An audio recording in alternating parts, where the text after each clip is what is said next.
और इन सब के बीच हमारे एडिटर इन चीफ मनोज गेरोला जी भी हमारे साथ स्टूडियो में जुड़ चुके हैं और बहुत ही दिलचस्प ये इलेक्शन होने जा रहा है। मुझे लगता है मनोज जी आपका भी आकर्षण सबसे ज्यादा पश्चिम बंगाल के चुनाव को लेकर होगा।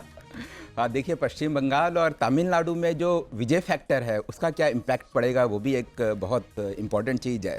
तो बंगाल के बारे में तो खैर हमने बात करी।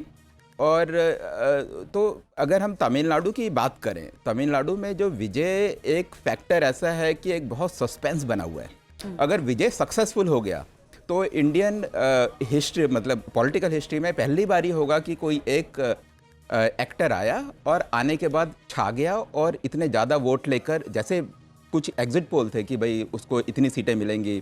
लोकल जो लैंग्वेज के जो उनके जो मीडिया है उसमें तो एक आध ने तो विजय की सरकार भी वो है बना दी। लेकिन मनोज जी ये स्टार पावर इफेक्ट ही होगा क्योंकि रियल पॉलिटिकल मतलब ग्राउंड वर्क तो कुछ ऐसा है नहीं उनका। नहीं, वही है, वही बिल्कुल ठीक कहा आपने। हाँ। क्योंकि तमिलनाडु में हम लोग कहते हैं भाई जो जयललिता स्टार थी, एमजीआर स्टार था, या फिर साउथ में हम कहते हैं आंध्रा की बात करते हैं। लेकिन हम ये भूल जाते हैं कि एमजीआर की जब हम बात करते हैं, एमजीआर ने जब अपनी पार्टी बनाई थी तो एमजीआर उससे पहले 20 साल तक वो एमएलए थे, पार्टी में पोजीशन होल्ड करते थे और डीएमके में वो करुणानिधि के बाद नंबर 2 वो थे। जब वो साथ गए तो पूरा उनके साथ एक ऑर्गेनाइजेशन भी, बहुत बड़ी ऑर्गेनाइजेशन उनके साथ गई थी।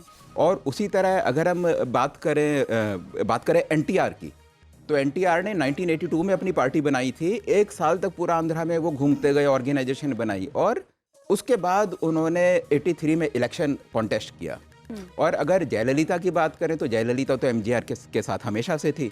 तो वो केस अलग था। ये पहली बारी हुआ है जबकि कोई ऑर्गेनाइजेशन नहीं है, कैंडिडेट्स नहीं है कि जिनको टिकट दें, और ऐसे में विजय का फैक्टर इतना बड़ा वहाँ लोग मतलब सही मायने में। मनोज जी एक और बात भी बताऊं, सवाल विजय फैक्टर तो क्या करेगा, लेकिन सबसे ज्यादा जरूरी है कि जो एंटी इनकम्बेंसी का वोट है जो एआईडीएमके को जाना चाहिए, वो अगर विजय अपने पक्ष में ले आते हैं तो कहीं ना कहीं इनडायरेक्टली डीएमके को इसका फायदा मिलेगा। और अब उन्हें कई जगह हमने देखा है कि थर्ड और तमिलनाडु की राजनीति में ये सेंस आने लगा था कि साहब ये डीएमके और एआईडीएमके से अब बाहर लोग निकलना चाहते हैं, यानी उब चुके उनकी पॉलिटिक्स से।